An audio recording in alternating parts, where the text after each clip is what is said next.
Ya. Muy buenas tardes, jóvenes estudiantes. Vamos a analizar en esta ocasión lo que hemos visto nosotros en la clase asincrónica. Es decir, los tipos de tomografías, igualmente el estudio anatómico del encéfalo por tomografía. Es decir, cómo nos vamos a nosotros a guiar en relación a la localización de una patología. Entonces les voy a compartir en este momento la presentación de la clase asincrónica que ya la hemos visto nosotros. Y si ustedes tienen alguna inquietud, voy a poner la sala de espera acá. Ya. Alguna inquietud, pueden habilitar el micrófono y pueden realizar la pregunta. Bueno, entonces habíamos ya revisado que la tomografía de cerebro la podemos nosotros solicitar como tomografía de cerebro simple, tomografía de cerebro con medio contraste o con contraste le pueden decir, y tomografía de cerebro con ventana ósea. ¿Qué tenemos que hacer con estas imágenes que nosotros ya hemos revisado en la clase asincrónica? Apropiarnos de manera visual cuál es cuál, ¿ya? Es decir, tenemos la simple con medio contraste y con ventana ósea. El momento que yo les pregunte, ejemplo, que de pronto les salga esta imagen de aquí, yo les pregunto, ¿qué tipo de tomografía hay? La respuesta es una tomografía de cerebro con contraste o con medio de contraste. Y lo mismo sucede si es que le pregunto con la K, ¿ya? Teníamos la otra presentación en el cual nosotros podíamos solicitar, depende de la sintomatología del paciente, depende de lo que nosotros pensemos que tenga el paciente, solicitamos una tomografía de cerebro simple y con contraste y tomografía de cerebro simple y con ventana ósea. Entonces, miren que antes de una con medio de contraste tiene una simple y antes de una ventana ósea tiene una simple. Siempre tiene que ser así. Entonces, en la actividad asincrónica se les dio un ejemplo de que si un paciente de sexo masculino de determinada edad cae de una gran altura, sufre un trauma craneoencefálico, ¿qué tipo de tomografía va a solicitar? Y la respuesta es tomografía de cerebro simple y con ventana ósea. O de pronto se me ocurre ante un paciente femenino que nosotros clínicamente estamos sospechando que tenga una neuroinfección o de pronto una tumoración, ¿qué tipo de tomografía le solicitan? Una tomografía de cerebro simple y con contraste es la respuesta. Ahora, puede darse el caso de que contesten de manera incorrecta. ¿Cuál es la respuesta incorrecta al paciente con un trauma craneoencefálico? Es solicitarle una tomografía de cerebro simple con ventana ósea. Eso es lo incorrecto. Eso no pueden ustedes responder.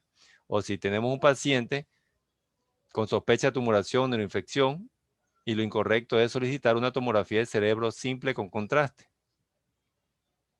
¿Estamos? ¿Sí? Ya. Entonces, voy a mencionar lo incorrecto en el trauma. Lo incorrecto. Tomografía de cerebro simple con ventana ósea. Eso es lo incorrecto. Voy a nombrar la respuesta correcta. Tomografía de cerebro simple y con ventana ósea. ¿Ya? ¿Cuál es la diferencia entre lo incorrecto y lo correcto en la respuesta que ustedes van a dar? Pregunto. El I. ¿Cuál? El I, o sea, una es simple con ventana ósea, eso es lo incorrecto, pero lo correcto es simple y con ventana ósea. Ah, ya, muy bien, Garzón, está bien. Sí, entonces la diferencia es la I. Ustedes tienen que poner la I para identificar que simple es una tomografía, con ventana ósea es la segunda tomografía. Porque por lo general ustedes no me ponen la I o no me pronuncian la I. Me dicen, es una tomografía de cerebro simple con ventana ósea.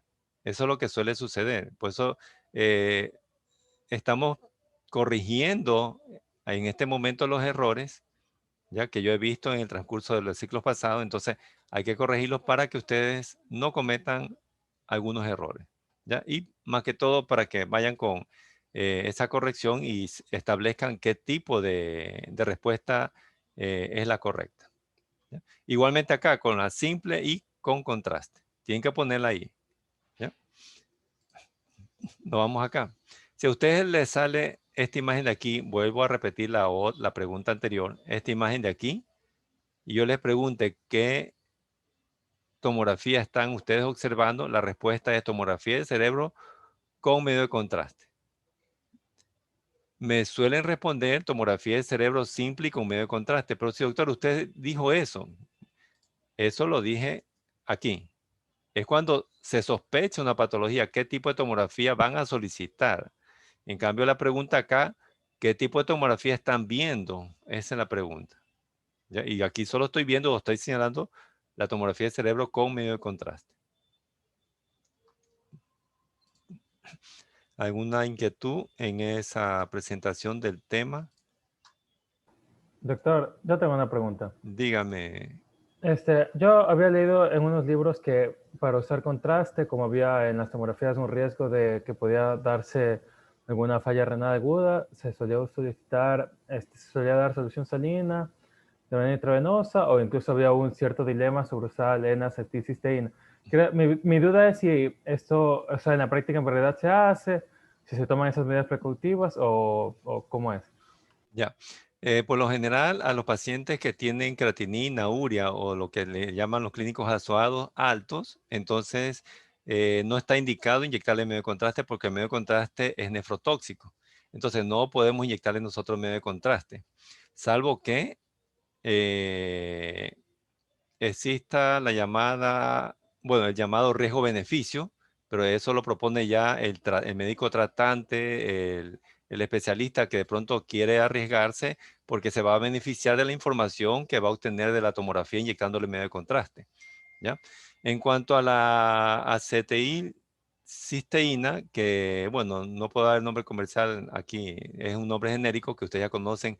Hay dos medicamentos que se toma, es una pastilla efervescente y se la toma para fluidificar lo que es la mucosidad de los pulmones, que también sirve para realizar, digamos, como una perfusión adecuada a nivel renal y que el medio de contraste no vaya a afectar o para que se elimine rápidamente a través de la orina, bueno, a través de la filtración renal. Entonces, eso también se puede utilizar para no provocar tanto daño renal, ¿ya? Eso se tiene que dar de tomar. ¿Cuál era su tercera pregunta? Creo que habían dos preguntas nomás, Garzón. Sí, eso era, doctor, Sí, gracias. allá muy bien. Ya. Ya. Entonces, en este momento vamos a revisar de la clase asincrónica también, y que es muy importante determinar el sitio anatómico de la imagen patológica o el sitio anatómico de la lesión. Entonces les voy a compartir otra presentación que ya hemos visto nosotros en la clase asincrónica y vamos a ver la anatomía tomográfica del cerebro. Entonces, para orientarnos dónde o en qué lóbulo se encuentra la imagen patológica de la lesión, entonces nos vamos a guiar, bueno, al menos personalmente en mi asignatura, nos vamos a guiar por los ventrículos laterales. Recuerden que los ventrículos laterales tienen las llamadas astas, que me gusta decir cuernos porque lo hago así: cuerno frontal, cuerno occipital, ¿ya? Y cuerno temporal. Entonces, todo parénquima que rodea el cuerno frontal, donde estoy señalando todo esto es parénquima, será lóbulo frontal. Todo parénquima que rodee el al cuerno temporal será lóbulo temporal. Todo parénquima que rodee a los cuernos occipitales será lóbulos occipitales. Está fácil, pero no hay cuernos para los lóbulos parietales. Entonces, todo parénquima que rodee los cuerpos de los ventrículos laterales serán lóbulos parietales. Incluso cuando ya estamos en la parte más superior en la tomografía de la bóveda craneal, entonces no vemos ventrículo lateral, entonces será lóbulos parietales. De esa manera nos vamos a orientar. Es muy fácil orientarnos de esta manera panorámica, en esquema, porque vemos la parte externa del cerebro, pero es un poquito más complejo orientarnos en una tomografía, ¿ya? Por lo tanto, vamos a utilizar de pronto esa mnemotecnia de los cuernos de los ventrículos laterales, que son dos, derecho e izquierdo. Empezamos por unos cortes más importantes. Bueno, todos son importantes, pero esto aquí vamos a estudiar. Este corte en esta imagen tomográfica. Entonces, recordamos primero la base del cráneo, que tiene tres fosas. La fosa anterior, donde se alojan los lóbulos frontales. La fosa media, derecha e izquierda, donde se alojan los lóbulos temporales y la fosa posterior donde se aloja el cerebelo, protuberancia y parte del bulbo. Recuerden eso, ¿ya? ¿Quién se aloja en la fosa anterior de la base del cráneo? Y comienzan a pensar en las evaluaciones de qué fosa, qué fosa. ¿Ya? Los lóbulos frontales, la respuesta. ¿Quién se aloja en la fosa media del lado derecho de la base del cráneo? El lóbulo temporal del lado derecho. ¿Quién se aloja en la fosa posterior? Etcétera, etcétera. Son preguntas y respuestas. O de pronto se invierte la respuesta y se hace pregunta. El lóbulo temporal del lado izquierdo, ¿en qué fosa de la base del cráneo se encuentra? ¿Ya? En la fosa media del lado izquierdo, etcétera. ¿Ya? O de pronto sale, ¿qué ventrículo se aloja en la fosa posterior de la base del cráneo? ¿Cuál es la respuesta ahí? ¿Qué ventrículo se aloja en la fosa posterior de la base del cráneo? La respuesta es, solo tenemos 3 ventrículos. No hay un sinnúmero, un diccionario de ventrículos. O sea, no podemos pensar mucho tiempo porque solo son 3 ventrículos que tenemos conocidos. ¿Y cuál de esos 3 ventrículos se aloja en la El fosa cuarto posterior? ventrículo. El cuarto ventrículo. Correcto. Jelliver, Steve y Sandoval. ¿Ya? El Soy cuarto Salvatierra, doctor, solo que no puedo ponerle. Ya, ok, Salvatierra. Tienen que corregir. Déjeme ver si ya mismo le corrijo yo. ¿Ya? Entonces, el cuarto ventrículo. O de pronto la pregunta, ¿qué ventrículo se encuentra por delante del cerebelo y por detrás de la protuberancia? Es el cuarto ventrículo, ¿correcto? Eso ahí es más que todo el conocimiento anatómico que ustedes ya tienen, que ustedes traen como conocimiento previo. Seguimos. Y empezamos a ver los cuernos frontales. Entonces, todo parénquima que rodea los cuernos frontales será el lóbulo frontal. ¿Ya? Entonces vamos a dibujarlo. Este es el cuerno frontal derecho. Entonces, todo esto aquí será lóbulo frontal derecho, lóbulo frontal del lado izquierdo. Pero aquí también vemos nosotros la llamada cisura de Silvio, que es esta línea hipodensa negra, porque tiene el SR, porque es espacio subaracnoideo. Y también había en la actividad asincrónica una pregunta que decía, el lóbulo que se encuentra por delante de la cisura de Silvio es el lóbulo frontal y el que se encuentra por detrás es el lóbulo temporal. ¿Ya? Este es el lóbulo temporal. ¿Ya? Recuerden la cisura de Silvio.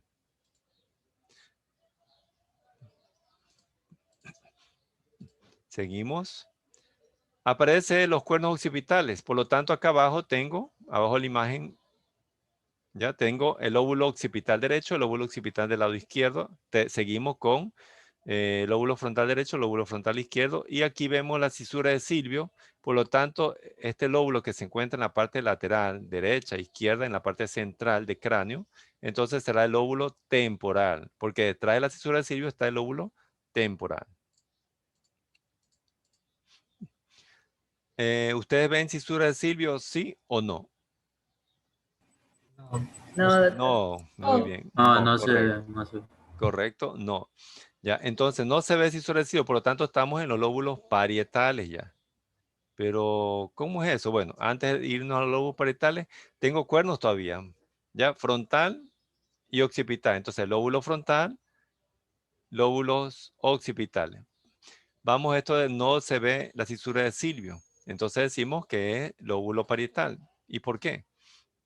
Porque observen en la imagen inferior a su derecha, esta es la cisura de Silvio, como ustedes recuerdan en asignaturas anteriores, y llega solo, digamos que hasta la mitad. Entonces, todo lo que se encuentre aquí, por detrás de cisura de Silvio, será lóbulo temporal. Y lo que se encuentra acá arriba, que no vemos nosotros, cisura de Silvio, será lóbulo parietal, por el mismo esquema. No vamos a tener inconveniente con los lóbulos frontales, tampoco con los lóbulos occipitales. Más que todo, justo aquí, en la parte central, ¿ya? Porque arriba es lóbulo parietal y abajo es lóbulo temporal. De ahí tenemos que, por eso es la importancia de determinar la cisura de Silvio. Cisura de Silvio, observen. Lóbulo temporal. No hay cisura de Silvio, lóbulo parietal. Entonces quiere decir que vamos a tener nosotros cuernos frontales lóbulo frontal, cuernos occipitales, lóbulo occipital. Y lo que resta es parietal, ¿ya? Parietal, ¿sí? Parietal, ¿ya? Seguimos.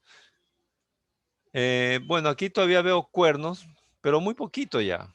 Por lo tanto, si ya tengo poco cuerno, entonces digo, bueno, esto es lo que me queda de frontal y eso es lo que me queda de lóbulo occipital y el resto es parietal.